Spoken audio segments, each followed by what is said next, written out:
Welcome back, Phil 301.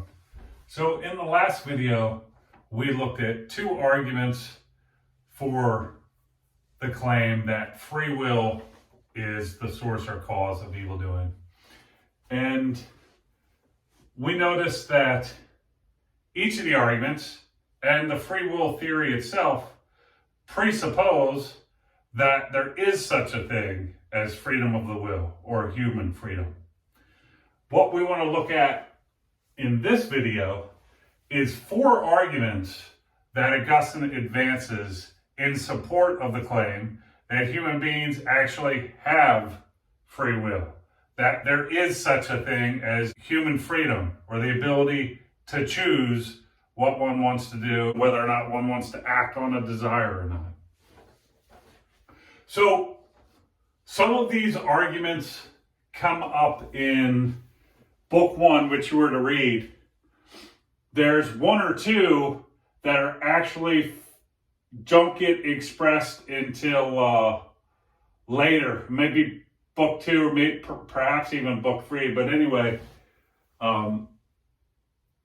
see pages 1, 30, and 70 to 8 in the book. We'll also discuss Augustine's account of free will, which appears on page 77. So I put up Book 1 for you and asked you to get the books on the syllabus. So you may not be able to read, 77 or 70 through 8. Actually, 30, I think, is outside of Book 1 as well, until you get those. But anyway, I'm going to give you the arguments that are found there. The first argument for free will that we'll consider is what I'm going to call the argument from moral responsibility. So according to the argument from moral responsibility, if we didn't have free will, then we wouldn't be blameworthy for evil doing. But we are blameworthy for evil doing. Thus, we have free will. So the idea here is that it is possible to blame someone for wrongdoing, sin. But it'd only be possible to blame someone for wrongdoing or sin if they had a free will. So it has to be the case that we have free will. For example, imagine someone's caught in the act of adultery and they say, "It's not my fault. I'm not to blame." Would that be an acceptable response? No. You want to say, you made the choice to do it. You are to blame. You are at fault.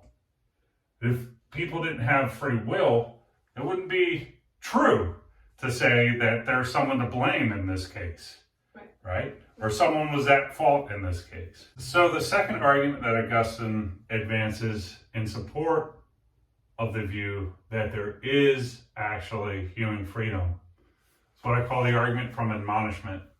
Find it on page 72 in your book. The idea is this: if the will were not free, there would be no point in admonishing people not to do evil. There would be no point in saying evildoing is bad. It's something that you should avoid. You should strive to be good and virtuous and honorable and true. There would be no point in such locutions if the will were not free. But there is a point in admonishing people. Saying such things can have an impact and turn their actions in one way or another, hopefully away from evil and towards the good. So the will is free. So for example, it does seem there's a point to talking to someone, say, use the adultery example, who's committed adultery, and saying, you shouldn't do that. That's a violation of the integrity of your marriage, and it's letting down not only your husband, but your children, and you should be good. There is a point to that can go towards something. But if there was no human freedom, there would be no point in saying such things. The third argument in support of the view that humans have free will is what I call the argument from divine punishment.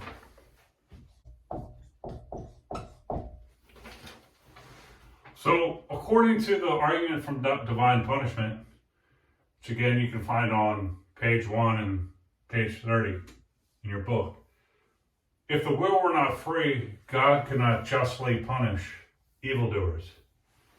But God can justly punish evildoers. Thus, the will is free. So, even if in a case of adultery, the adultering was never found out, it'd still be the case that God could justly punish the person whenever the person was judged, right? And I'm not sure if Augustine leans on this in Free Choice of the Will, but he certainly could reference biblical passages where God is punishing someone for some wrongdoing. So it seems God can and does justly punish evildoers, but if there were no free will, couldn't do that. Couldn't justly do that. If no one had the possibility to choose one way or another, it doesn't seem it would be just for God or anyone else to punish a person for actions that they did.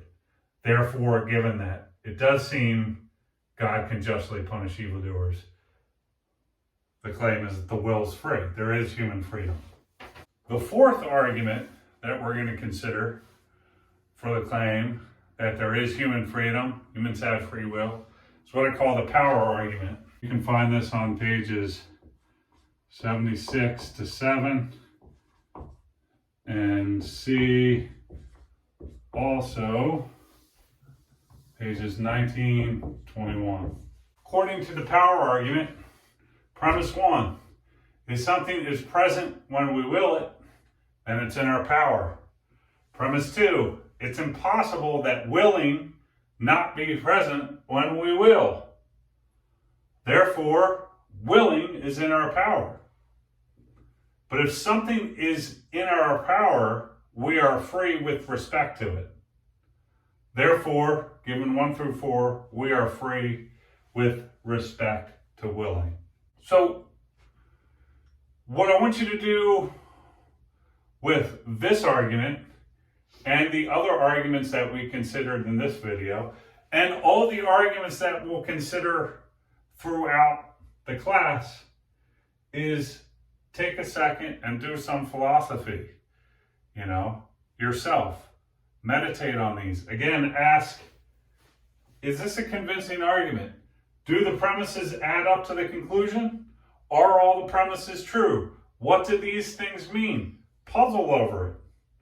Of course, I want you to know these various arguments. I have to, we're studying medieval philosophy, and in this case, in particular, we're studying Augustine. So I want you to know some of the arguments and the views that he advances and be able to talk about them. But the bigger point I want you to get out of the class, and I think Augustine would want you to get through reading his works, is to think for yourself about the arguments and the views that are advanced, and whether you agree with them or not, and if not, why not? So what we've discussed so far are 4 arguments that Augustine advances in his book for human freedom. What I want to discuss now is Augustine's analysis of free will. Basically, the conditions under which the will is free. Okay, so we're going to turn to discussing this now. It's Augustine's account of free will, and you can find it on page 77. The idea is that the will is free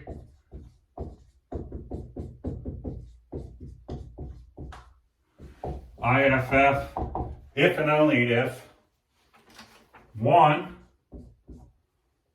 it's in our power.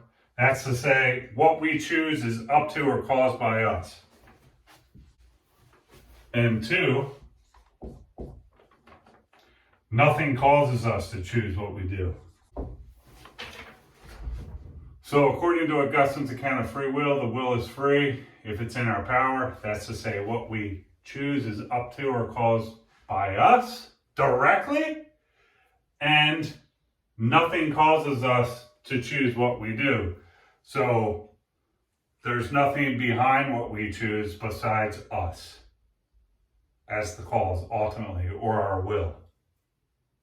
So you got to choose it, and nothing caused you to choose it. A will that can choose and be the source of its choice is free. Why do you think that's important for him? He's interested in the source or cause of evil doing. He thinks it's free will. So you have to understand what he means by free will to understand that theory. And then, the arguments for it as well. That all made great sense. So in this video, we considered 4 arguments that Augustine advances for there being free will. And we also considered explicitly the account of free will that he seems to hold and which seems to be behind his discussion, whether it's of the free will as a source of evil doing, or whether it's the arguments that he gives for the reality of human freedom or freedom of the will. In the next video, what I want to discuss is his argument that the moral life, right, the life of righteous willing, is the good life. And also his argument, which is related to all this, which suggests that whether you're happy or not is up to you. It's going to be a function of what you choose to will, whether you choose to will righteously or not. So if you're unhappy, it's nobody's fault but your own. All right, I'll see you in the next video.